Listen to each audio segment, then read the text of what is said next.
Governor, I just want to let you know that actually your candidacy that really, to show you how much I follow politics, although I'm a business person, and I always admire you being the only person that beat Al Gore out of in the presidential race. And I went to your fundraiser. I actually went to your campaign and volunteered, and they told me to do phone banking. For 20 years, I thought I was really be very useful, and tonight I find out that you didn't think much about phone banking. That's a disappointment here.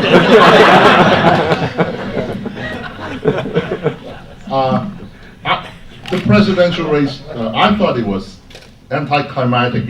Why can't we be like Missouri? I mean, Hillary had a big lead, and Obama charging, and they, really thin margins, so everybody could claim that they were the difference. And as Judy said, Hillary had a 10-point, a double-digit lead, and then it ended up that way. And although all these activities and all those momentum, it really seemed that in California, just to disclose, I'm an Obama supporter, so that would be a big interesting discussion here. I thought there was clearly there was a movement, in the Obama campaign. It is a movement that touched everybody.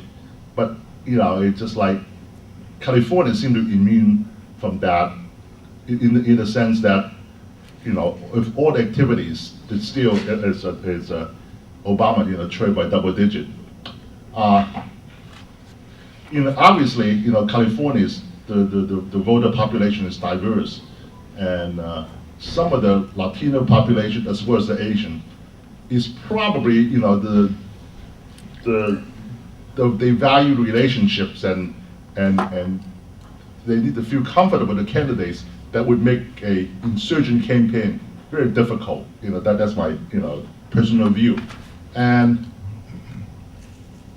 I think clearly how Asians come to support a candidate. As I mentioned, I still remember that when my mother, late mother, became a citizen and registered to vote, and the first president he voted for, Jimmy Carter. He said, "Of course I will vote for Jimmy Carter." He was he is the president, and who is this? Ronald Reagan. 4 years later, and he said, "Of course I support Ronald Reagan. And he's a great president." It is a leader that we need to support. So. Obviously, it's that kind of relationship. It's important, and then also I think the Clinton campaign is really smart. They work through the Asian elected officials. For many immigrants, they get the news not from the internet, the LA Times, or network news. They get it from the ethnic newspaper. And who do the ethnic newspaper go to when they want to know about politics? They go to the Asian elected officials. So for a lot of the community, elected officials are really authoritative figures that the community has to trust, and working through elected official it's really a major step. And it's really interesting that Hillary, with the support of the Asian elected official, had that kind of margin. And it also, I just remember that a couple of years ago, in the mayoral race in Los Angeles, Jim Hahn actually, the Asian community was the only community that gave Jim Hahn a margin of victory. That's pretty sizable.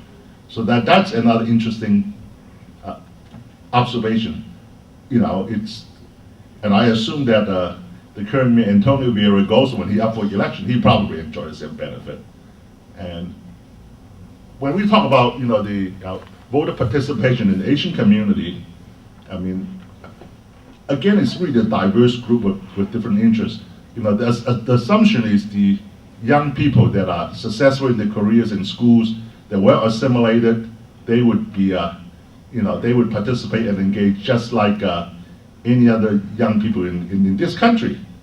To some degree, it's true, and also at the same time, the Asian young people, the voting percentage is among the lowest. And I remember talking to the pollster in I forgot the organization. They did some, ethnic polling, and then they found out that sometimes the younger Asians that are more successful in their careers actually are least likely to vote. And your immigrants, people with lower incomes, I still remember my mother, every election she insisted that I went to the poll with her and dragged me into the voting booth and made sure that she had that right. She could exercise that, and she would talk about that for days, that she actually participate in an election. When we do voter outreach, and we find out that many of the senior citizens, new immigrants, they also had the same enthusiasm for participation. One of the problems is, in California we have a lot of propositions, and when they follow the news and follow the pros and cons of propositions, it's very confusing. The pros sounds reasonable, the cons also sounds reasonable, and sometimes they really need to that kind of reading material in language, somebody to talk to before they can come to that conclusion.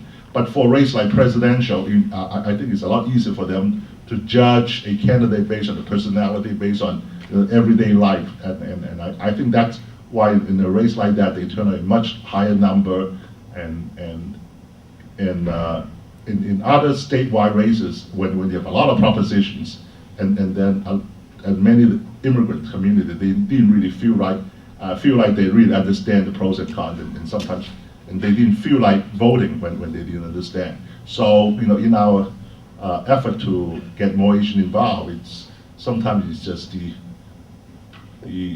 language issue. That's why you see a lot of Asian Americans do absentee ballot. And I think when you do a poll of which way Asian goes, it's a little bit difficult, because I think Asians have a high percentage of voting at home. And I know the polls are supposed to correct that by calling the people that didn't show up and wonder how many percent of them actually doing absentee. But that's even more complicated though for Asian American families when they get language problem, when they get called by somebody on the phone to ask questions. I don't know how well that would come across. So and with with Asian population increasing, and I think that how to reach out to the community is really it's kind of an art form, and that relationship between politics and the community needs really a much that relationship needs a lot to be developed, and I think once a politician gets the rapport, and I think they would really enjoy the benefit of the Asian vote. One more thing, just to create some controversy, and I'm not sure that the 80-20 endorsement really mean that much. and I think actually there's a better approach. I think, and I think that when you judge a candidates, you have to look at really their whole career and not the answer for 6 questions. I think that's too simplistic, and I think the whole approach about a group of people telling the whole community which way they should vote without really have a broader perspective, I don't think that's that healthy.